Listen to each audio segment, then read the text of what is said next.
Assalamualaikum warahmatullahi wabarakatuh. Saya Yudi Pramuko, tukang bubur ayam dari Parung, YouTuber politik tertua di semesta. Sebenarnya Indonesia itu gelap apa terang?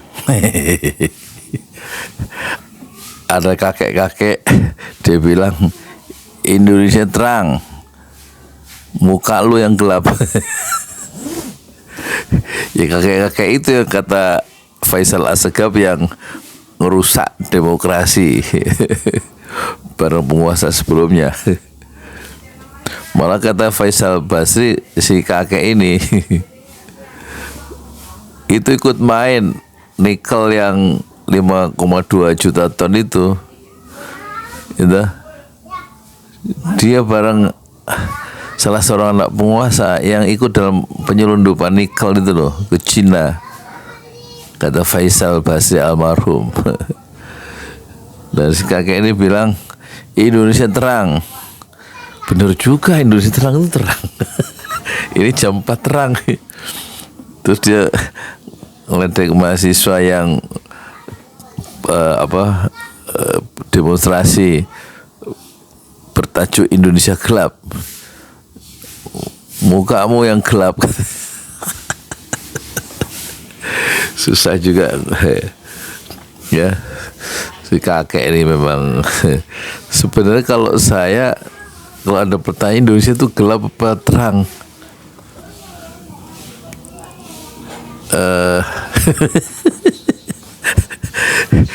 terang tapi sebenarnya gelap ya. Contoh, kalau kata Rocky Gerung, itu korupsi itu begitu terangnya dilakukan. Terang itu gimana itu,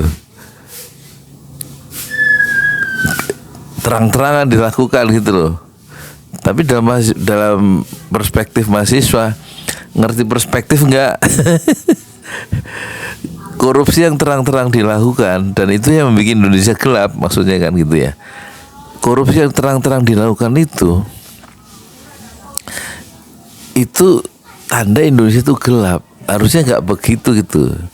Contoh ICW, Indonesia Corruption Watch, itu tahun 2019 awal Jokowi periode kedua, kasus korupsi yang dicatat oleh ICW itu ada 271 kasus, tapi 4 tahun kemudian 2023 korupsinya itu jadi 3 kali lipat, jadi 791 kasus. Jadi di zaman Jokowi periode kedua korupsi itu terang-terangan dilakukan, meningkat gitu.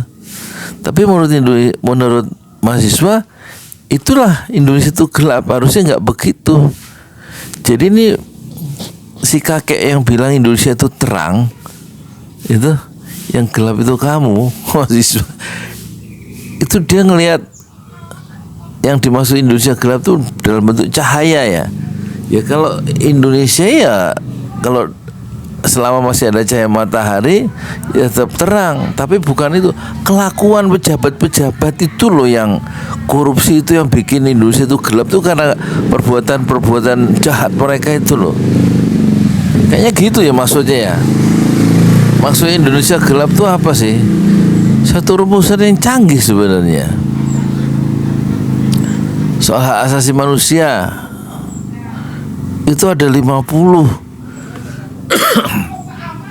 yang bunuh tanpa proses hukum di zaman Jokowi, kata siap mau kontras. Nah, itu menunjukkan Indonesia gelap, nggak menghargai hak-hak asasi manusia ya. Tuh 6 orang dibunuh di kilometer 50, santri front Laskar Front Pembela Islam. Itu sebuah kegelapan ya. Dalam Islam itu sebuah kegelapan, kezaliman itu adalah kegelapan gitu loh. Jadi yang dimaksud Indonesia gelap itu bukan cahaya rek. Kalau pagi ya terang, siang terang, sore terang, malam baru gelap. ini Indonesia gelap itu satu metafor, satu perumpamaan yang mudah untuk mendefinisikan bahwa Indonesia punya banyak masalah yang dilakukan oleh rejim sebelumnya dan diwariskan sekarang di zaman Prabowo, dan juga Prabowo tetap melanjutkan kegelapan di masa lalu di era penguasa sebelumnya. Kan gitu yang dimaksud Indonesia gelap. Kalau wajah-wajah mahasiswa itu nggak gelap, wajahnya cerah-cerah semua. Yang wajahnya gelap tuh penguasa-penguasa, pejabat-pejabat korup, ya, pejabat-pejabat yang kemarin melakukan satu penyalahgunaan wewenang, yang korupsi, yang menumpuk menumpuk kekayaan di mana-mana di atas penderitaan rakyatnya. Itulah pejabat-pejabat yang gelap, ya, nggak punya nurani yang bercahaya untuk memberikan jalan bagi pertumbuhan bangsa ini ke arah yang lebih baik, ke arah demokrasi yang lebih baik, ya. Jadi ada kakek-kakek yang bilang Indonesia itu terang, nggak gelap.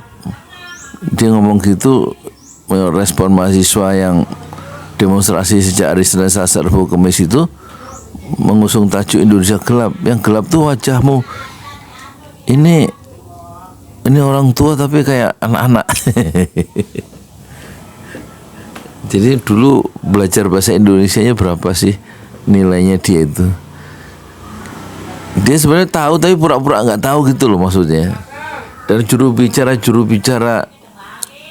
istana juga bilang enggak, Indonesia nggak gelap kok. Siapa bilang Indonesia terang? Ya memang lain posisi, lain artikulasi. Orang yang udah punya duit banyak, punya perusahaan banyak, punya kekuasaan, ngelihat Indonesia terang.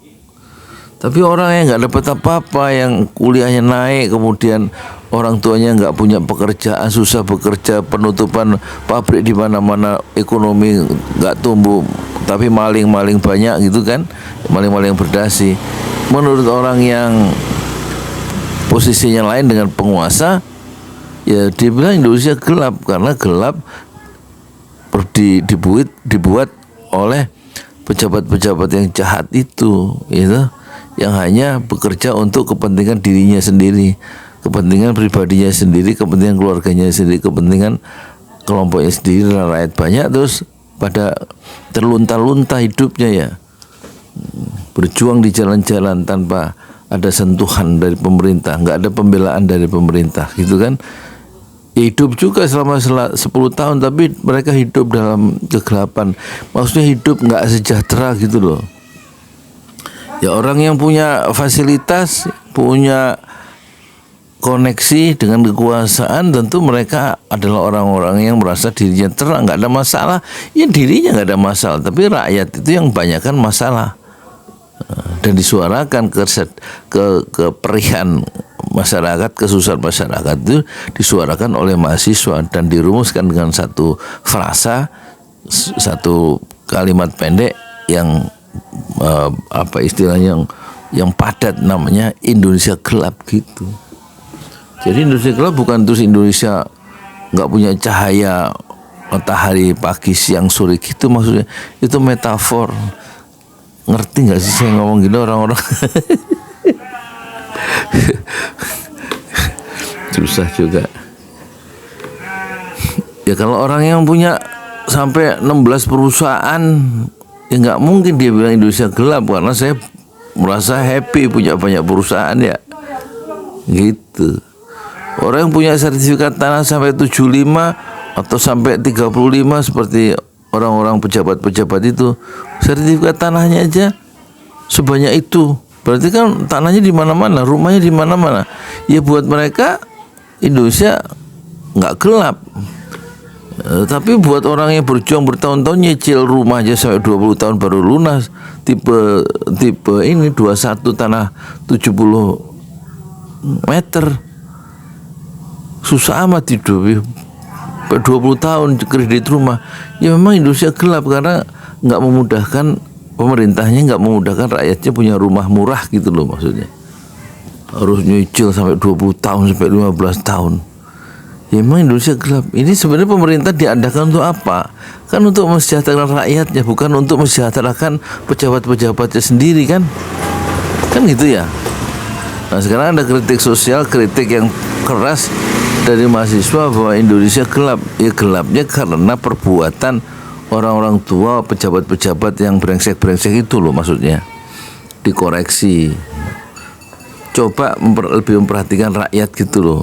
Yang banyak, bukan membangun dinasti politik di mana-mana, keluarganya, emaknya, saudaranya pada pejabat-pejabat di berbagai daerah. Ada 300 tuh dinasti politik di seluruh Indonesia. Dimulai dengan dinasti ini yang paling gede, yang dinasti apa? Yang berpusat di Solo itu. Jadi gitu ya maksudnya Indonesia gelap tuh. Kalau saya memahaminya begitu, ya gelap buat orang-orang yang hidupnya jauh dari sejahtera. Tentu Indonesia terang buat orang-orang yang koruptor-koruptor dan yang dekat dengan kekuasaan, yang mendapatkan fasilitas ya dari penguasa karena mereka berkawan dengan penguasa itu.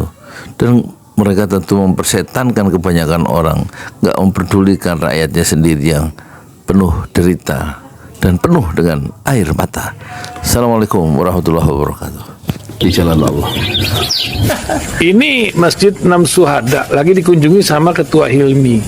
Modal awalnya berapa Pak Yudi Pramuko? 750.000. 750.000 rupiah aja. Jadi ini 500 jutaan nih barang. Sekarang udah habis 310. Masya Allah, tuh udah pakai keramik, laponnya tinggal.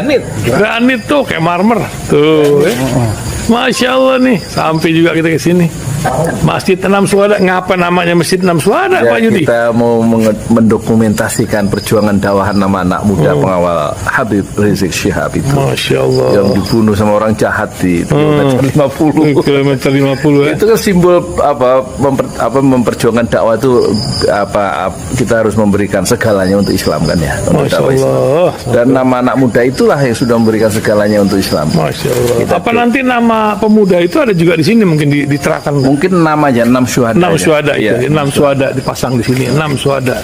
Bipali, apa yang dikomentarin dari ini semua, Bipali? Masya Allah, luar biasa. Dari uang 700.000, kalau pengen ternyata bisa.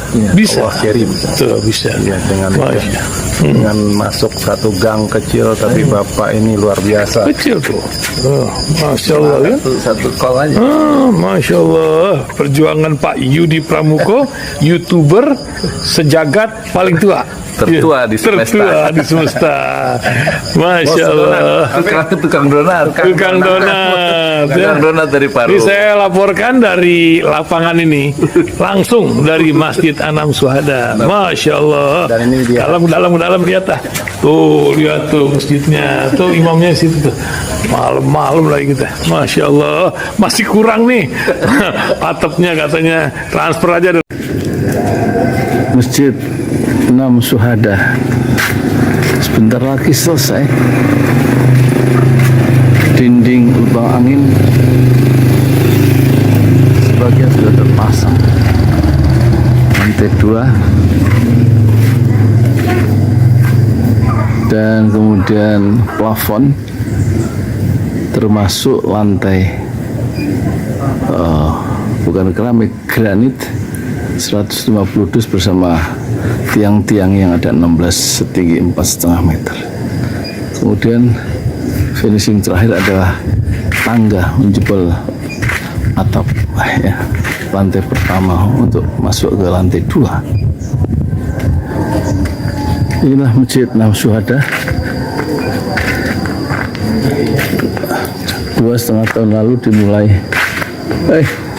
dimulai pada 2 Agustus hari Senin 2021.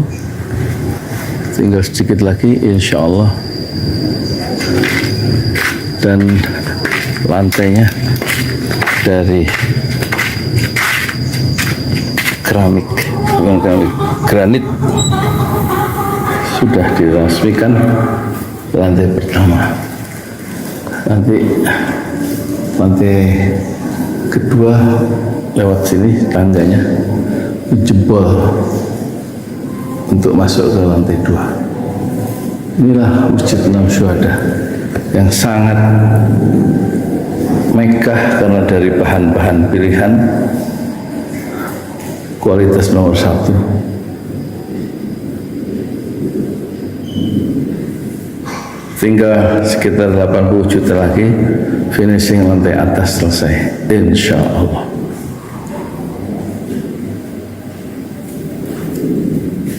Ya, inilah Masjid Enam Syuhada yang sangat bersejarah, ya,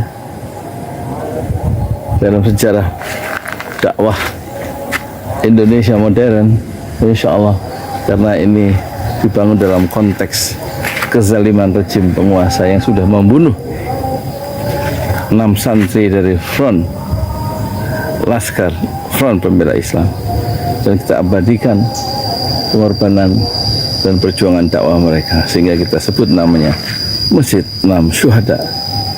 Mereka mengawal perjalanan dakwah gurunya Habib Rizik Syihab, dan mereka dicegat oleh orang-orang jahat di kilometer 50.